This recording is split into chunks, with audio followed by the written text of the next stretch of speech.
Hello and welcome to the seventh edition of the Old Git Gooners Podcast. I have three guests who have all graced this particular version of my podcast history in recent weeks.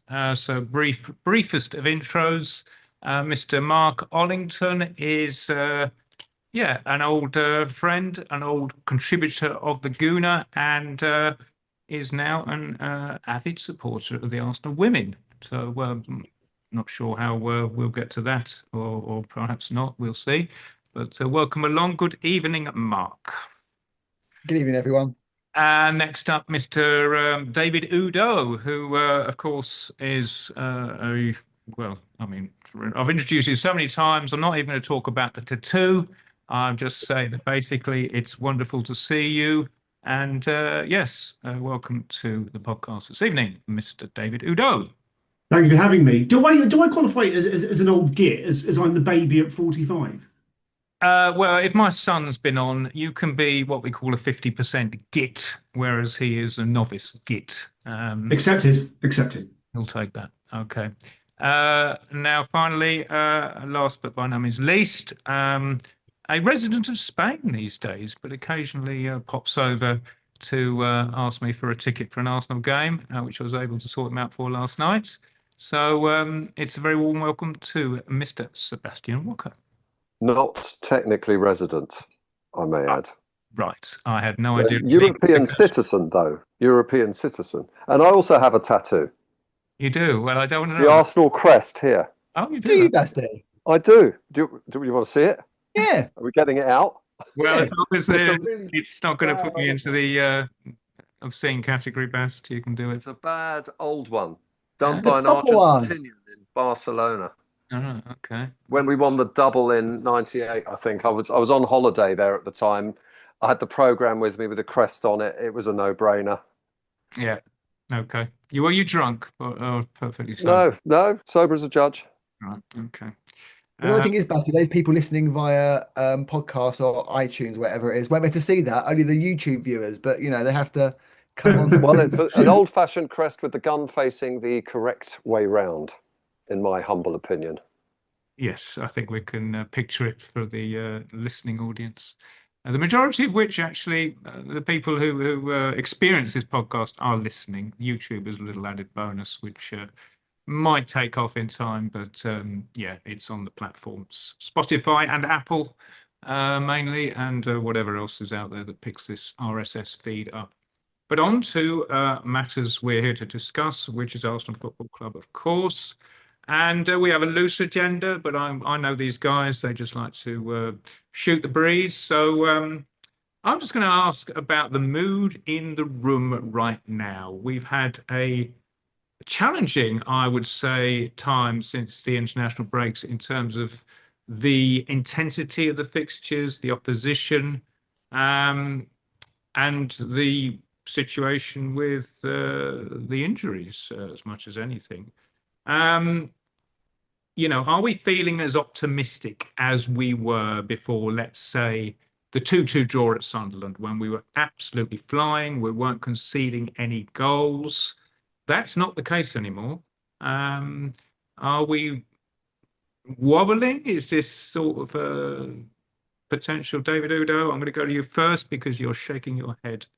I don't think we're wobbling at all, in fairness. I mean, as we're obviously Arsenal, rather than like a big finger-clicking team like Manchester United, Real Madrid, or Liverpool, it's not being reported accurately in the media. But we've had so many, clinical and critical injuries so far this year, making its way through the squad.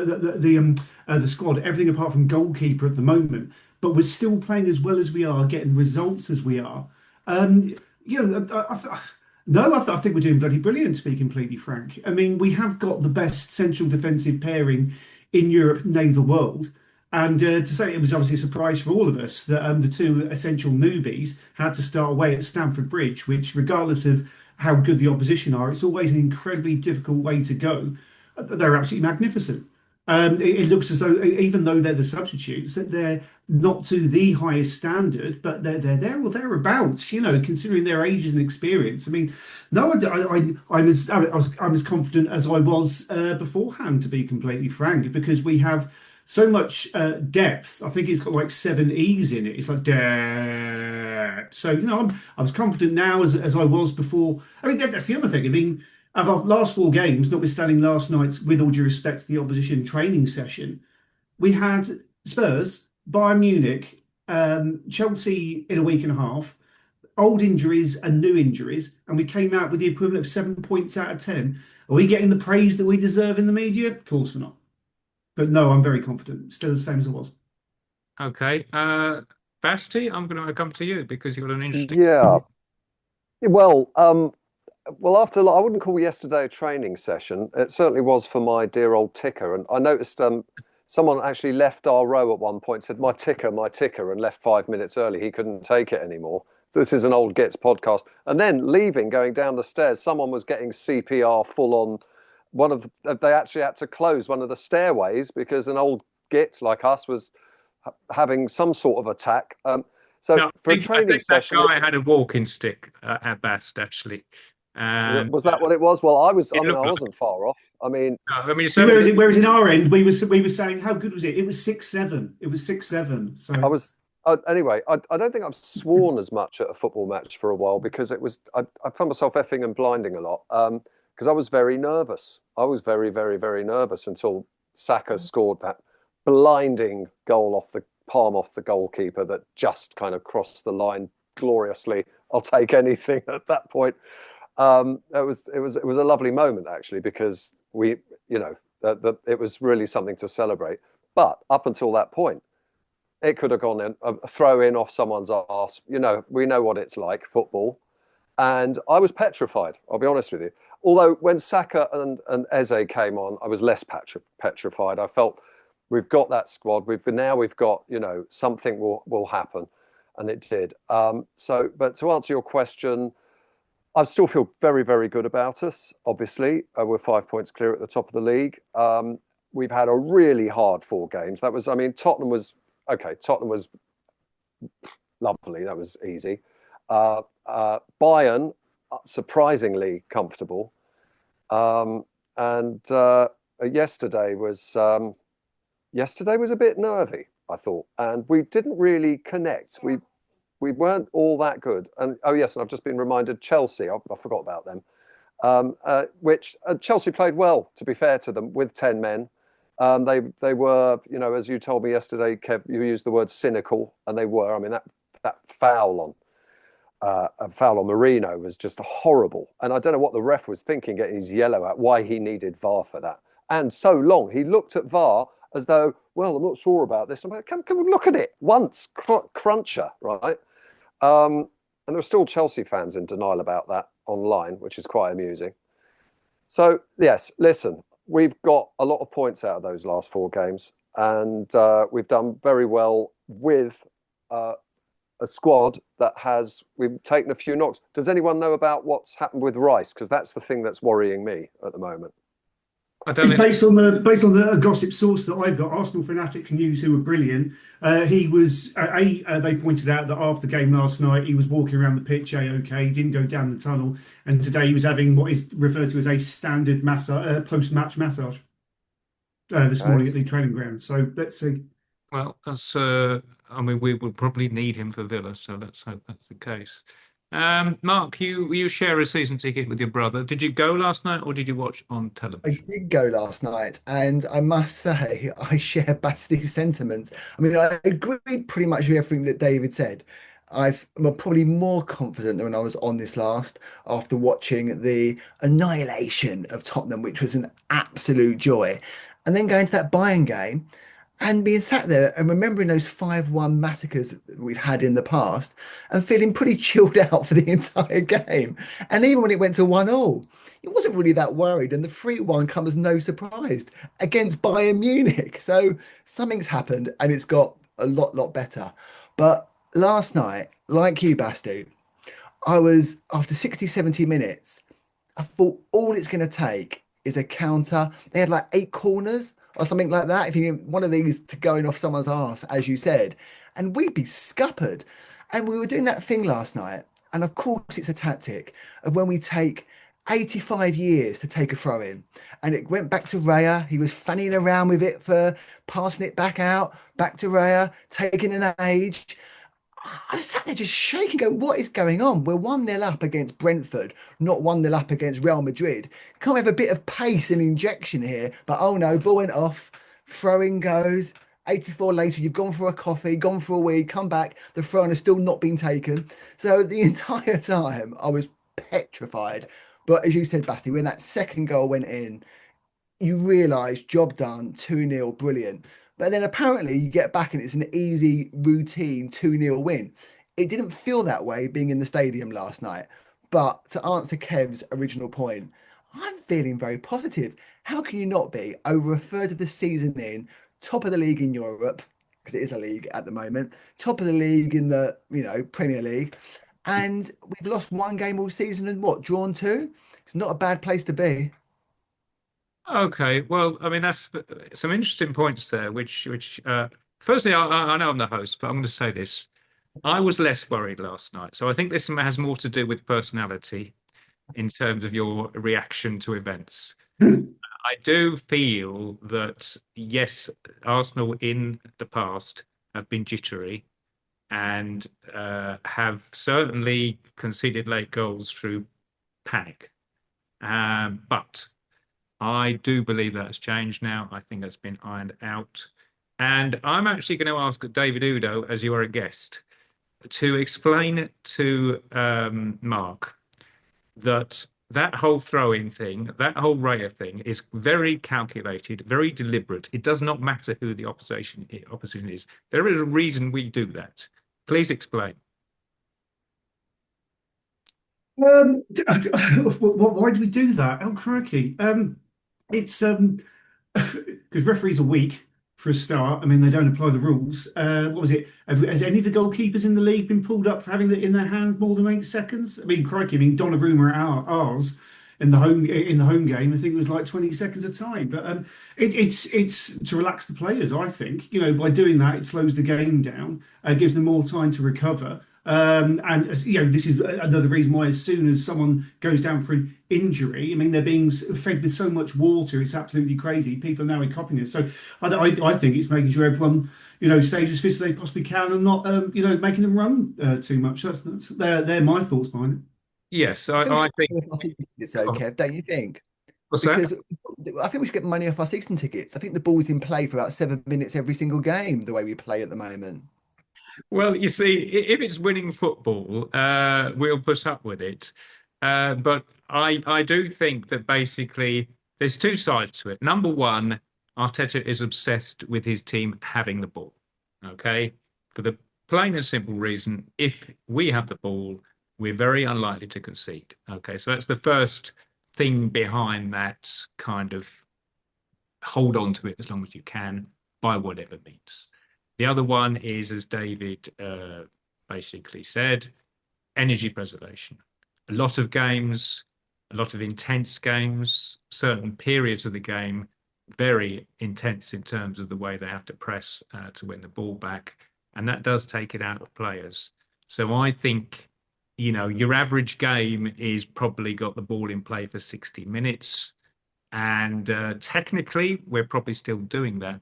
But I think maybe there's actual football for about 45 because of the nature of Arsenal's.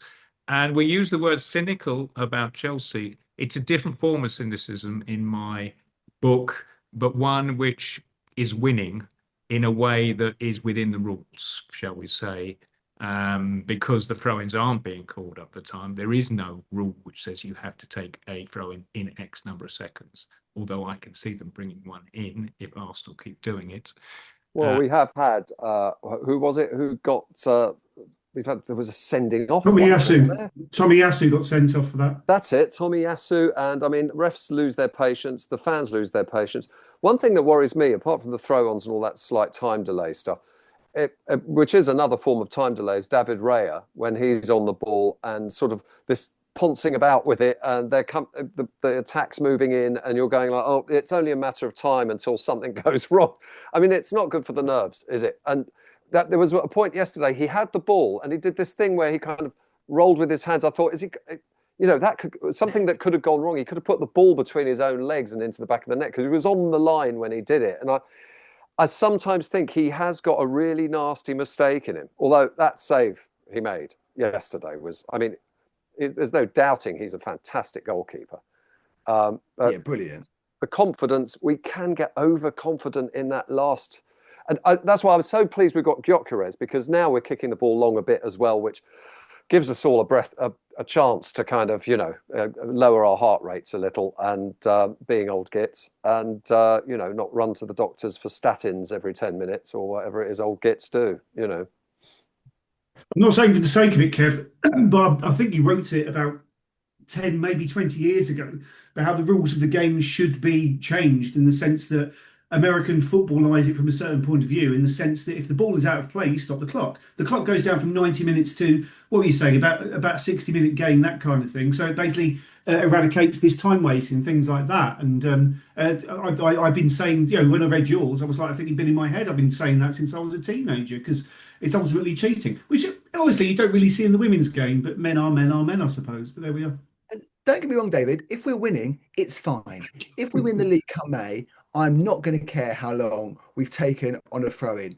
I think it was just last night, I just wanted us to attack, and get that second goal. Because until that second goal came, I was nervous. Kev might not have been as much as me and Basti, but I wanted that second goal to alleviate what happened last season when it was 1-1. And when you're being a bit more slow and ponderous and considered, it's not good for the nerves. Whereas if you've got kind of, Madueke or Saka going down the wing and whipping it in, it's more exciting and you feel a bit more chilled out.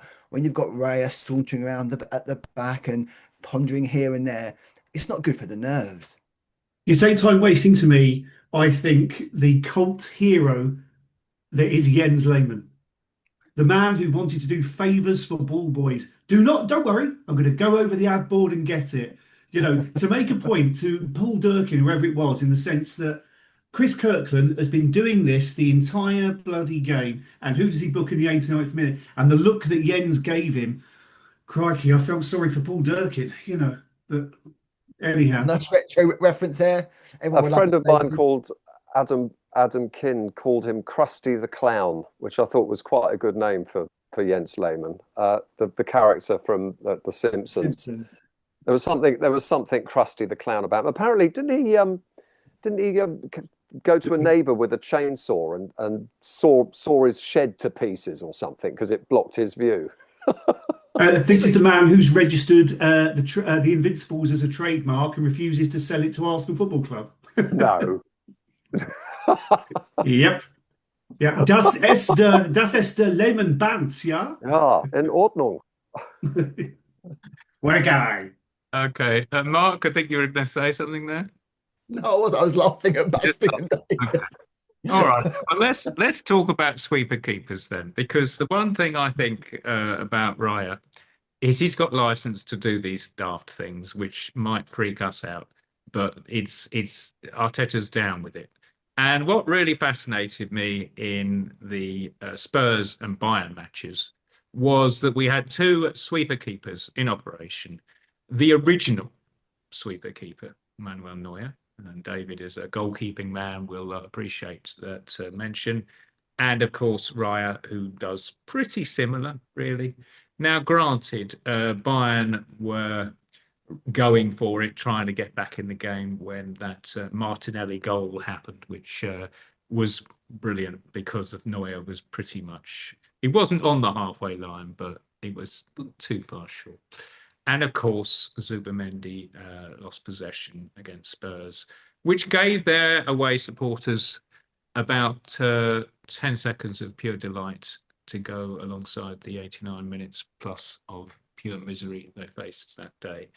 I'm going to ask a simple question. If you were the coach of Arsenal Football Club, what would you want your keeper to do? Would you want him to be the sweeper keeper that we see in the modern Arsenal?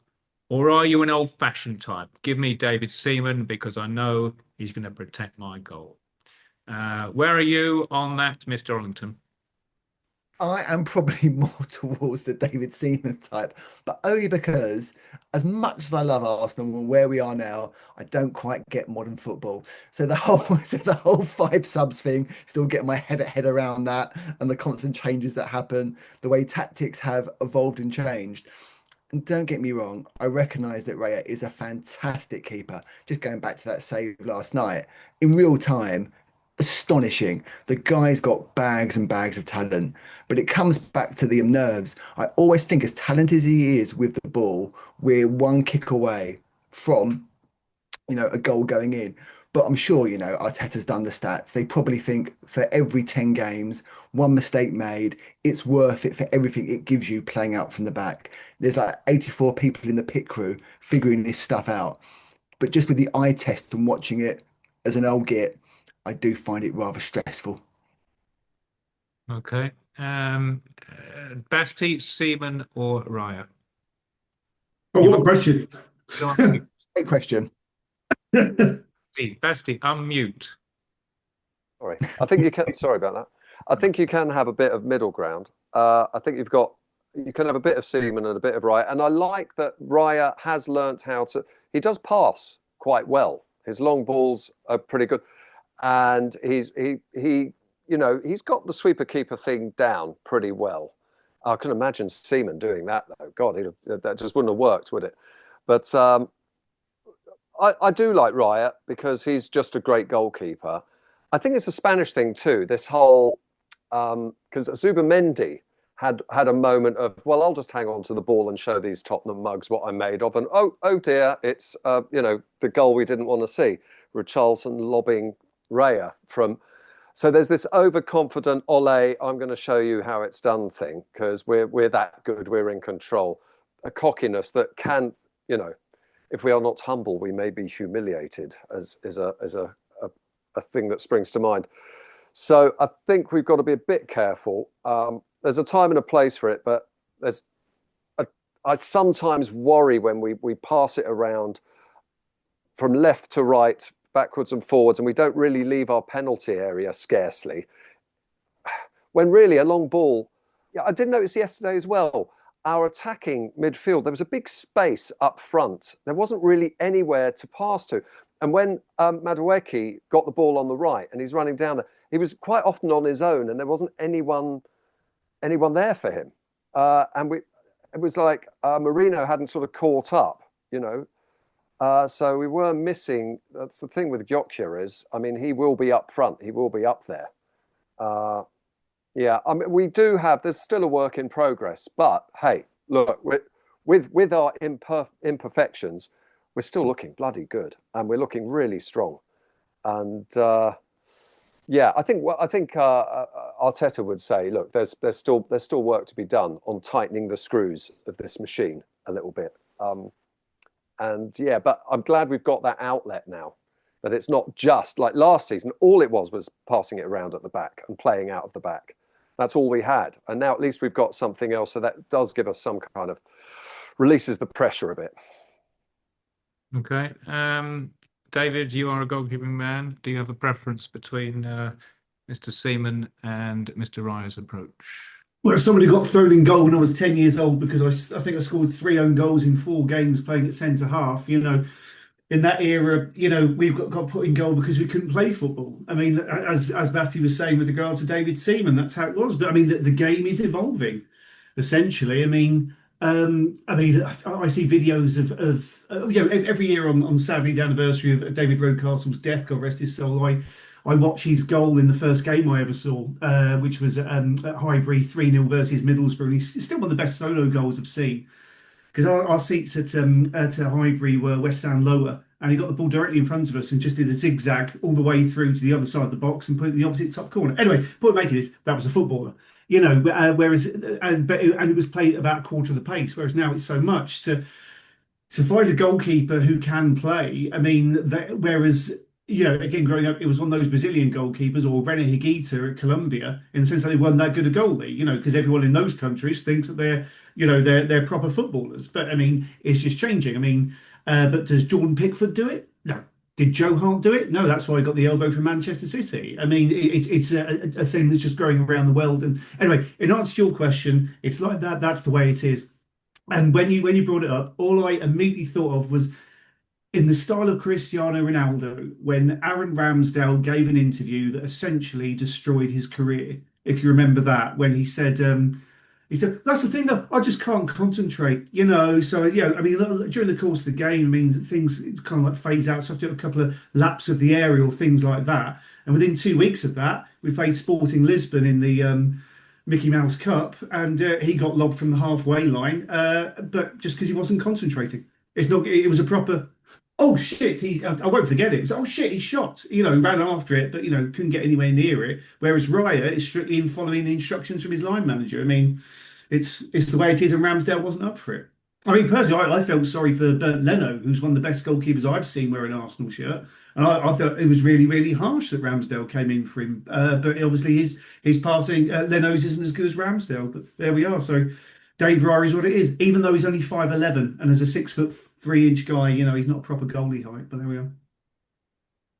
Well, the height is an interesting one because last night it struck me that in the old days, your centre backs used to be fairly tall, and your full backs used to be on the short side. I think Dixon and Winterburn alongside Bold and Adams. When Mosquera got injured and was replaced, Arteta put Jurriën Timber in at centre back alongside Hincapié. So we had two centre backs who were shorter than the full backs either side of them. Did you expect that? I mean, I sort of thought White would surely just go into the centre, but Timber was chosen. Sorry to answer first of this one, seeing as I just answered, but I think he didn't want Timber to play whatsoever. And fullbacks cover more ground than any of the other players on the pitch in any team. So it's one of those at centre half, he's going to get as much rest as he can. And let's face it, he's arguably the best defender in the world at the moment, notwithstanding Gabriel. And notwithstanding that, if it ain't broke, don't fix it. And White was having a heck of a game. But I think primarily it was like, if you're going on, I'm going to keep you as still as possible. Just play as the centre half, I think. I was surprised Norgard wasn't considered. Isn't that his role, centre back as well? No, Basti. No, DM. Oh, right. Sorry, I've completely lost the plot then. He hasn't had a lot of airtime, to be fair. He is a Jorginho Mark II, if you like, sort of backup, getting on centre back who can be relied upon when you've got 5 minutes to go and you need to shore up the midfield. So okay. not an exciting player, but has a bloody good reputation apparently. So I suspect he's getting a bit frustrated that he's not getting a little more game time.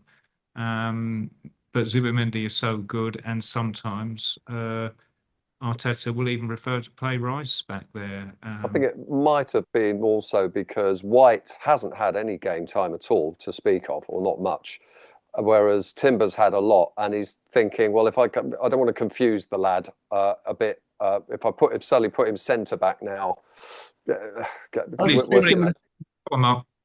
I'll say a similar thing, Basti, in the sense of, White was having a fantastic game, actually. And I think he got Sky's man of the match. And I did think he was tremendous. And he did in, 9 minutes, what it's taken Saka a whole season to do, which is a Premier League assist straight away. And we remember how it was White to Saka in those years. And White has been brilliant in previous years. It's only because of Timber's excellence and injury. He's not really had a look in this season, but he was like a man possessed last night. And I think it was quite pragmatic, actually, of the boss to kind of say, do you know what? He's having a really good game. Timber plays centre half for his country, slot him in. Absolutely fine, and then keep it going. And as it was working last night, I mean, it was quite weird to watch two shorter centre halves than the fullbacks. But I think it was more about White was having a great game and keeping on where he actually was. And it was really nice to see Benny last night have that kind of performance, because we might need him a bit more now moving forward. But yeah, he was obviously back. I Okay. love him. Yeah, no, I mean, yes, he certainly has his supporters in the crowd, no doubt about that. A lot of love for Ben White. But another guy He's who even got the Ian Wright song. he has, Benny White White White. The another player who got a start last night was Odegaard. He came in presumably to give Eze a rest initially, but also because he needs game time. But he is the captain of a team. And my thinking is that Arteta has a decision to make, given the number of options he has to play on the left side of attack. It seems to me that Eze could start instead of Odegaard on current form. And it's going to be very interesting to see what happens at Villa. So I'm just going to go around the room here and say, you are the Arsenal manager. You're going to pick a team for Villa. And my question is, Declan Rice is fit. Zubimendi is fit. So we've got this third midfield slot in the Odegaard position. Are you going to play the captain, or are you going to play Eze? And I'm going to start with Basti on this one. Are we allowed to not start with Martinelli and maybe put Eze on the left and have Odegaard? No. You're going to make No, okay. I'm not, okay. I think Odegaard against Villa, I'd probably start with Eze, just because he's had more game time, he's more match fit. I'm glad Odegaard got 90 minutes under his belt and still looked reasonably. He wasn't his same old self, and since he's had his kid, I think I mentioned that in the last thing, because he's had a baby, and or his family have had a baby, and I think he's not quite been the kind of how can I put it? I'm looking for the word. What's a predatory kind of like hard? Like he's not been as hungry somehow, or as a, because he used to like run at, he just like for no reason at all run at the goalkeeper, run at the defenders, right? To go, come on, you know, like, and he seems to be a little bit more laid back. But I think he's still got it in him. He's got to find his fire again. He's a great player, and when he puts that cutting through ball in for Saka to run onto or something like that. But he's not 100% match fit. So against Villa, very tricky. I'll probably start with Eze. But again, having said that, I'm glad I'm not the boss. Well, I wish I was on his money, but that's another conversation. Well, apart from that, I wish I was on his money. Yeah, obviously. I'd take the flak. Yeah, fair enough. Mark, who would you pick? Eze straight away, just for the simple reason what Basti said. Odegaard played 90 minutes last night. He's not back to full fitness. Eze's been a man on form. Really good game against Spurs. A couple of good games after that. Start with Eze, and if he's not performing, get him off after 60. Bring on Odegaard. It's going to be really tough on Saturday. We've had like 2 days in between the matches. Villa are firing, they're up to third now. And even though their stats don't kind of match their kind of goals, and we all know that about Emery when he was Arsenal manager, but they are scoring a lot. So we need to have a few goals in us on Saturday. It's not going to be easy. So Eze gets that start for me. Okay, David, do you concur? Odegaard for me every time, because I feel free to hate me if you want, but I had an epiphany actually at the Eze was obviously man of the match against Spurs, but I also but for me that was the first game he really shone. But then I realised that it's not that he hasn't been playing really well. I think he's a very different player to Odegaard. And Odegaard is our best, most creative player by a mile, but we'll never appreciate it. It's like when people around me whinge, I'm saying, just remind you, we're in like northwest stand upper, and we can see all part of the pitch. Odegaard is surrounded by players all around him. It's moving at 100 miles an hour, and the fact he can like see like a nutmeg to get in the path of someone who's like running 20 yards to his left is a close to miracle. So just calm down. So I would start with Odegaard, because I think we're far more rigorous now, whereas under Wenger who would rush players back, hoping and thinking they were better because we didn't have a squad, let alone a squad. But now we've got so many players. I don't think that Odegaard would have got 90 minutes last night if he would not be ready to do 90 minutes again on Saturday. And personally, I think when everyone is fit, I mean, I thought your suggestion, Basti, I personally think that that is Arteta's starting 11. Will be Eze on the left cutting inside, and Odegaard being the pinnacle of the attacking part. So, but in answer to your question, Kevin, for me, he's a better player. We've been playing towards him for the last 3-4 years. So now he's fit, I'd start with him. And we've got this wonderful bonus of like a bench to pick and choose from rather than three unused youth players. So That's why you and me, David, are in line for Arteta's job before Kevin, because we'd drop an off-form Martinelli, who, by the way, can I just say, Martinelli's been great in the Champions League, and he comes on, long ball, runs onto it, goal, the same against Bayern, brilliant. But he's not. He was having his pocket picked yesterday by Brentford, left, right, and centre. It was candy off a baby a lot of the time. He wasn't really at the races, was he? Or does anyone beg to differ? No, I think you're right. Sorry, Kev. He did have a poor game last night, and I mean, I think we found out that he is a sub. That is his most effective role, and it's interesting because Trossard had that kind of thing where he was only good when he came on last season. Now him starting there has worked really well, and like Martinelli's been better coming on. I mean, it's great when we've got them both fit, so you can have one chomping at the bit to come on. So at the moment we haven't got much on the left there. So might Eze be an option because he can create things? Eze's not. I think he's a number 10. I think we've tried him out there a few times. He doesn't do half as well. Eze's only really come into his own in the Odegaard position, in my opinion. And I think it's one or the other. And I think it's great to have two because there's a similar thing to that. Odegaard he's a fantastic. I agree with David. He's a Rolls Royce of a player, majestic. I think it's very dangerous giving him 90 minutes on the trot or starting him again. The guy gets injured just looking at the sky. So it's really, if you're going to play him on Saturday, I think it's a massive risk. And I would not put him out on the wing. Trossard should be back. I think I agree with you, Basti. One or the other. Trossard or like Martinelli tends to work well. But I think Eze's wasted when he goes out there. I really do. I think the beauty of our squad is such that depending on the opposition, we can vary who starts in that on the left hand side of the attackers.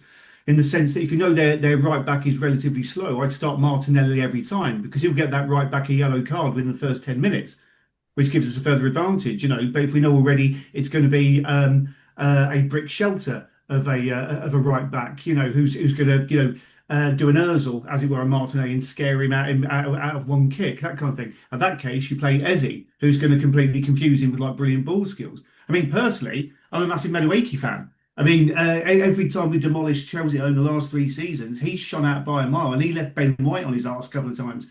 So when transfer rumours start, I thought, well, crikey. I mean, for me, Chelsea are absolutely crazy. So it's like options. It's great. No, it Actually, is. my match of the day moment of the season so far was yesterday when Madueke did that bit of filth. The commentator went, "Oh, that was filthy." I loved it. A match of the day commentator just went, "That was filthy." Brilliant. It was after the watershed, so we're all right there. But okay, well, looking at the Villa game, what interests me is that there has been a sort of blueprint established of how to stop Arsenal winning. It was used by Sunderland and it was definitely used by Chelsea. And that is to effectively minimise the amount of time. Number one, the ball is on the floor. Number two, ironically, the amount of time the ball is in play. But also to be excessively physical up to the limit whereby you try and keep 11 players on the pitch. And in all fairness, it was actually a masterclass by Chelsea to get the point they did, and they could have won that game. They had enough attacks to have beaten us even with 10 men. So, and they look. I mean, look how they suffered in consequence because they put so much into that game that they then lost at Leeds. So I think that says a lot. But having seen that, do we expect a team like Villa to take the same approach, or being at home, do you think they're going to try and compete with us on a football level? Because they do have the players, but they also are capable, if necessary, of the darker arts, shall we say, with certain of their individuals. David, what are you expecting? Oh, what a brilliant question. If Villa had lost last night, because they had a bit of a nightmare against Brighton last night, didn't they? With an almost Man City Fulham comeback type thing. And I think if Brighton had equalised, it would have been a Sunderland Chelsea effort. I think, and using Onana to slow everything down, to slower than snail's pace. But because they won last night and they're playing really quite well. I mean, what was it? They didn't win their first 3 or 4 games of the season. But here they are now. They're back. They're virtually Champions League places now. And Emery is always going to have like a bit of bitterness against us, I think. And it's home game, and it's always been a tricky game for us. Villa away, always. Kind of like Stamford Bridge has always been like a difficult place to go to. So I think Villa are going to go for the win, totally. But the two aren't necessarily mutually exclusive because it's similar to like Chelsea and Sunderland. If they get the first goal, then it will slow. But our key thing is to get the first goal and then play the way we always do, and etc. etc. You are wasted on this podcast, Mr. Honestly, you should be a podcast. Any extra thoughts to add to that? Let's just do as Basti is doing the imitation. Any extra thoughts? I mean, do you expect Villa to be nasty or circa sort of 1970 Brazil style? Play it on the floor, play through them, and excite the home fans. Well, as David says, not mutually exclusive. I think they will. They'll come out and play, and they'll try and score goals, and they'll feel that they could be a match for us playing football. I mean, with Chelsea and Sunderland, that we play football. Well, when we're not wasting time, we play football, and the antidote to that is anti-football. That is kind of just muscle the bastards off and crush Marino's ankle was Chelsea's kind of plan, wasn't it? By the way, the way Caicedo went, and flapped about and the pain he was in. Oh my God, the pantomime villain or what? And Jonathan Pearce on Match of the Day later, I watched it again, and he was like, oh God, he's in a lot of pain here. He's really, I mean, so an experienced commentator like Pearce bought that. It was quite weird. I think he's a Chelsea fan though, don't you? Anyway, I'm digressing here. But Villa, yeah, I mean, I'm worried about Villa. I'm settling for a draw now, but I said that before Chelsea as well, and I kind of say I said that before Bayern. So I'm just saying that all the time when it's anyone vaguely good, and Villa are good at the moment. They beat Man City at home. Exactly. I think they've won 8 out of 9 in the league, so they are on a bloody good run.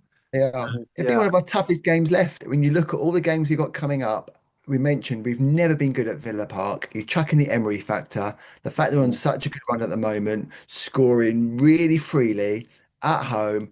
We've had 2 days between games, and they have as well. But do you know what I mean? But it's not, it's going to be a really tough match, really tough. And it's a 12:30 kickoff, which we're traditionally not great at that early. No, in my mind we're not. Yeah, and it's that thing where a draw actually in normal circumstances would be absolutely fine. A 1-1 at Villa Park, brilliant. The problem is though, when that happens and you get a decent draw, the world seems to go into meltdown. Arsenal have thrown away the league. Look at this. So if we do get a draw, I hope we treat it with the kind of sense that it should be. It's a good result. Yep. It's not a disaster. My mind just went back to the 98-99 season. I think it was December, actually. I'm not sure, but it was Villa against Arsenal. And I think it was 3-2. We were 2-0 up at half-time. Santa Claus. You remember the parachute? I was there. Santa Claus. I was there, and there he was dangling. And then he dropped. And I thought, okay, well, we're doing so well. Bergkamp was playing, I remember.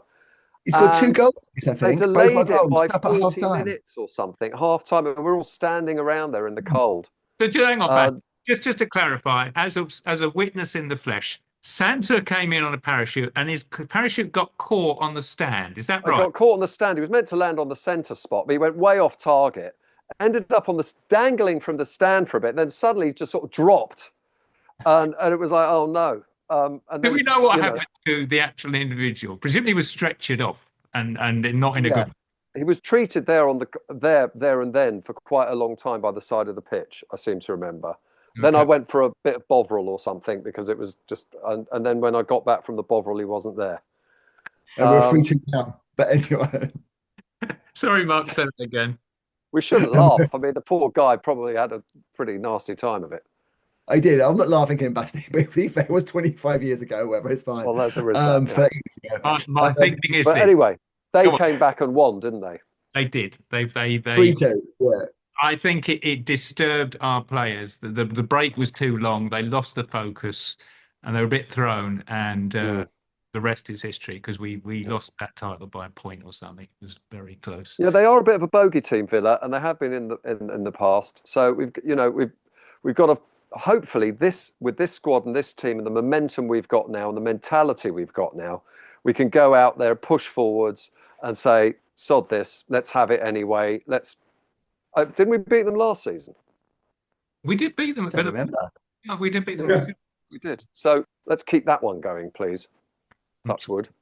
I do wonder in this age of modern tactics if the idea of some half-time entertainment disaster could be manufactured if a Jose Mourinho team was 2-0 down, for example, just to sort of shake things up a bit. But it's certainly It's not beyond Arteta, Kev. It's the kind of thing he would come up with. He likes his crackpot ideas and schemes. Totally Arteta's wheelhouse. Oh dear. Right. So Basically the Seaman next home game. oh, of course, yes. We that didn't last very long, did it?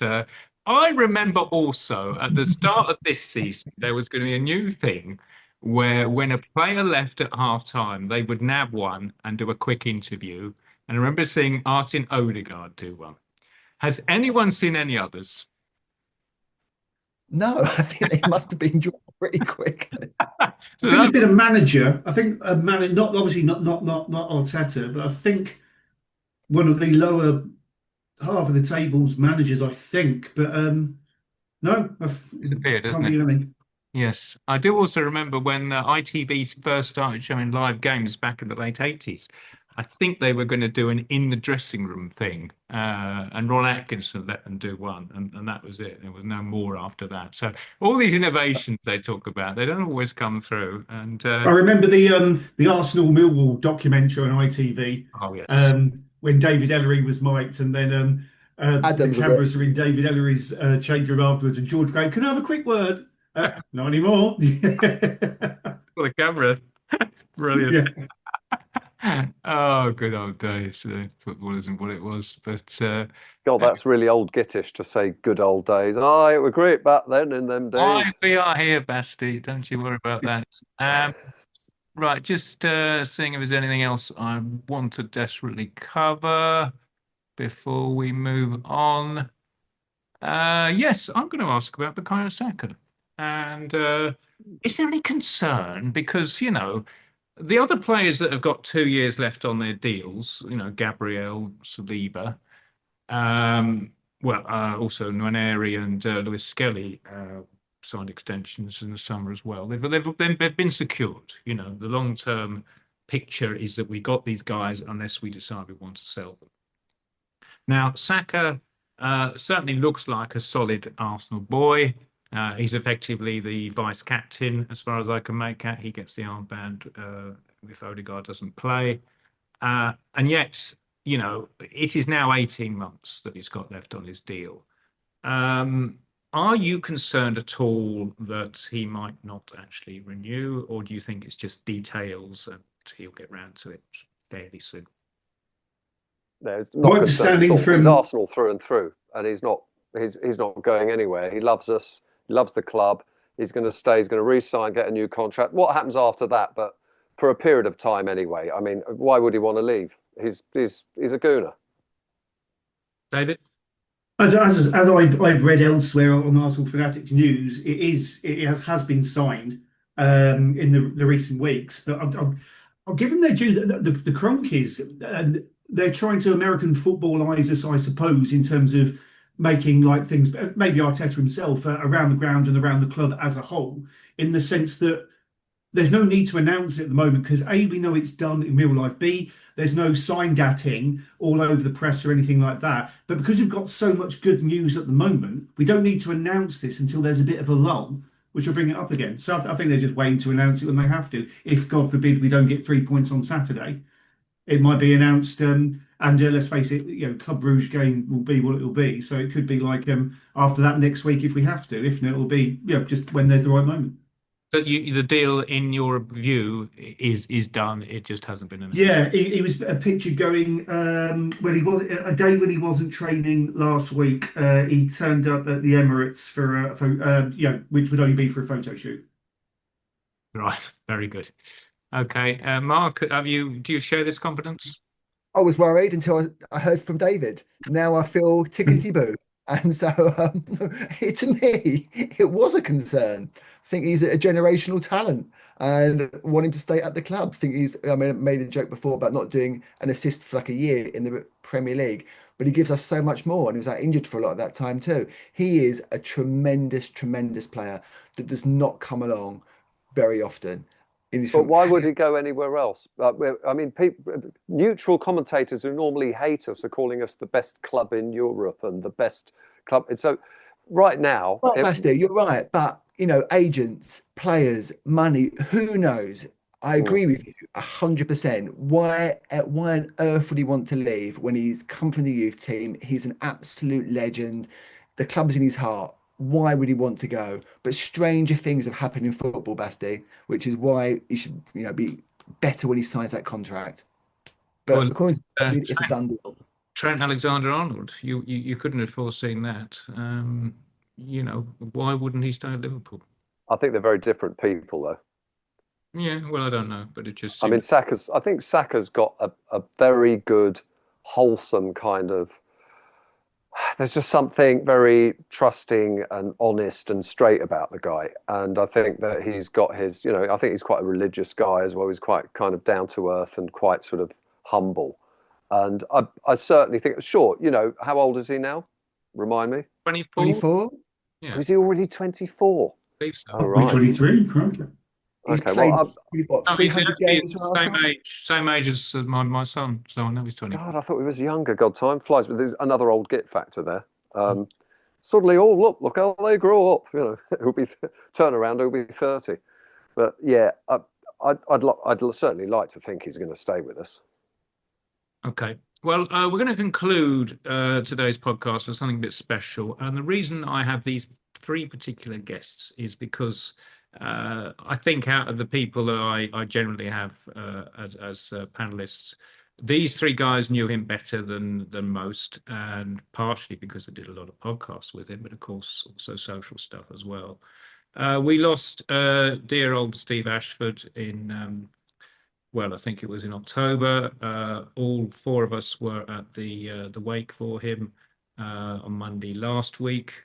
And I must confess, if I said anything after about 7 o'clock, which was offensive, I can't bloody well remember it because I'd had so much to drink. But that was in tribute to our great friend, Steve. So just very briefly, a few words from each of you just to sort of sum up what Steve was about, what he meant to you, anything you feel like saying, but, we don't have to go on at length, but just to sort of mark the passing of a dear friend and an absolute diamond. So I'm going to start with Mark.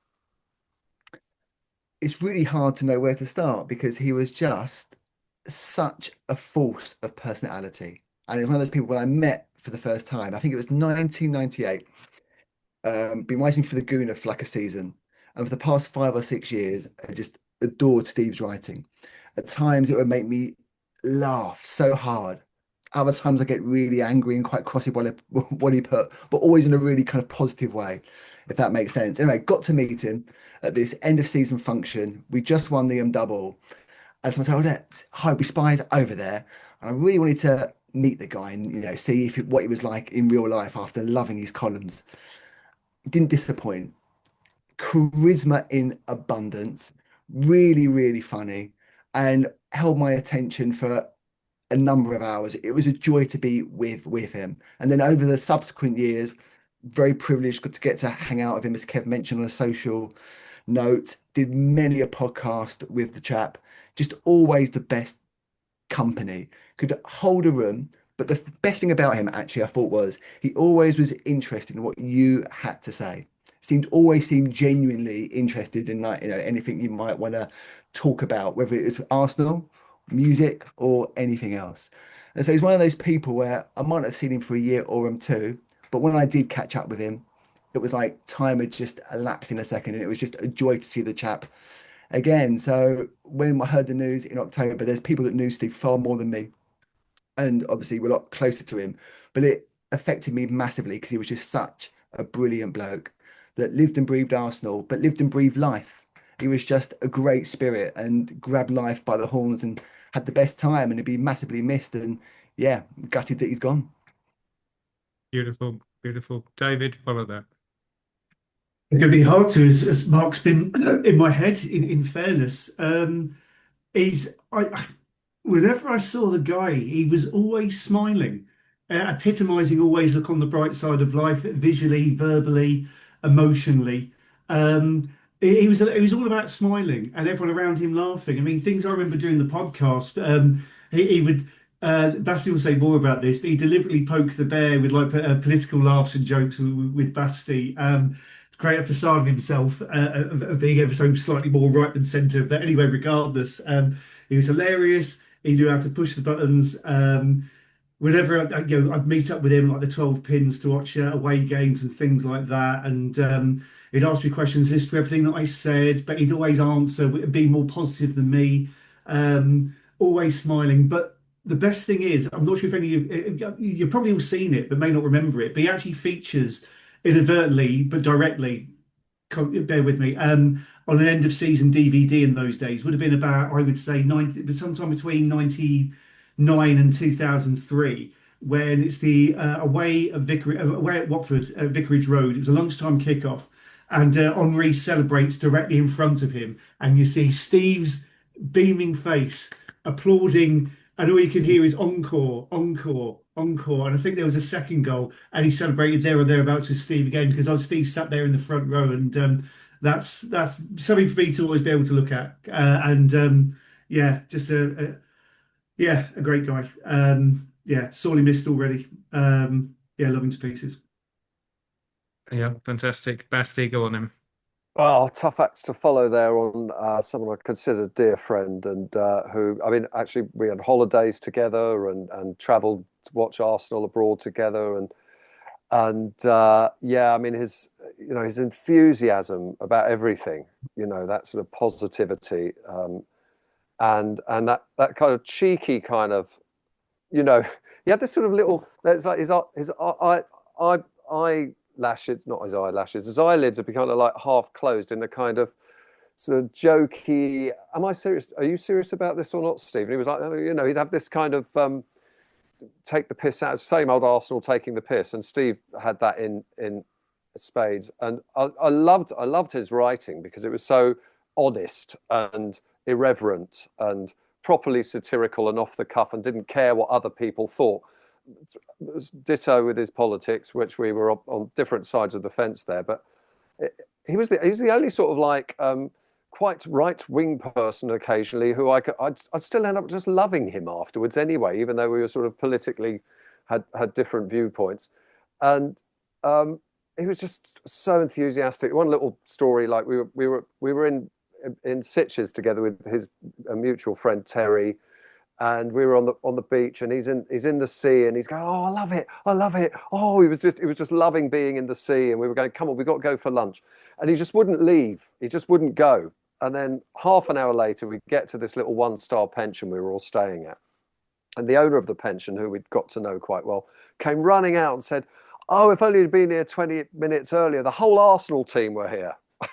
We both looked at Steve and just thought, but he was instantly forgivable, because you just got to love him, and he had this inner child, he was just this kind of buoyant, fun kid at heart, which I think we all are a bit when it comes to Arsenal. It brings up our little kid in us, and I'm going to miss him to death, because he was just such a lovely, funny guy. And Kev, I just want to say, I love that thing you did with that you changed there's that footballer's Lord's Prayer, which you'd had a few at that point, so you don't even remember it, but everyone was reading it, and you'd adapted it for Steve and for Arsenal, and really well. And it's a shame you don't have it here, because I would read it out, but it was that little moment. I just thought, wonderful, So I'm going to miss him badly. Yeah. Oh, that's beautiful from all three of you. I will find the link, because that honorary goal with Steve celebrating is on YouTube. I've seen it. And part of the reason I know that is because I'm in the background. I'd just gone and bought some kind of pasty, and I'd come back. I was eating my pasty. The goal went in. Everyone was celebrating around me, and I wasn't going to drop my bleeding lunch there. So you got me amongst all these celebrating fans, including Steve, eating the pasty.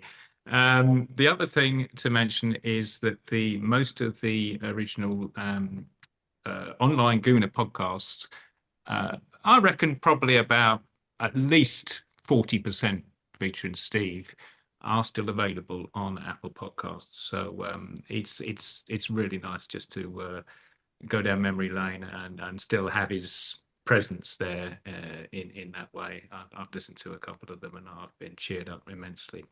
I will finish with a story about Steve, and that is that he did have a status as the Highbury Spy, which even surprised me once, because you may remember possibly Bill Shankly had his last game as Liverpool manager, FA Cup final 1974. There's a photo of two fans on the pitch kissing his shoes. We went into the Bailey, I'm guessing around about early 2000s, I can't remember. But a couple of Finnish Gooner readers were over, Carrie and Tommy. You weren't there, were you, Mark? Or have you I was heard of it? there. It was one of the rare times I came to the Bay. And you carry on, Kev. I was there. Well, basically, they got down and each of them kissed one of Steve's shoes. It was a moment I will never forget, but Oh, a mixture of tribute, high comedy, whatever you want to call it, but it was the love of Steve. And, yeah. I mean, I love that guy too, and there is a massive hole in my life. But the trade-off for how we all felt on the news of his passing is the number of years we'd had the pleasure of him in our lives. And it was a trade-off worth it, frankly, because if I feel that bad, it must have been so good, and I know it was. So on that note, I'm going to thank Marc, Basti, and David for being on the podcast. I'm going to say rest in peace, Steve Ashford. We love you. And I'm going to say we'll see you in 2 weeks' time with the 8th episode of the old Git Gooners podcast. Goodbye.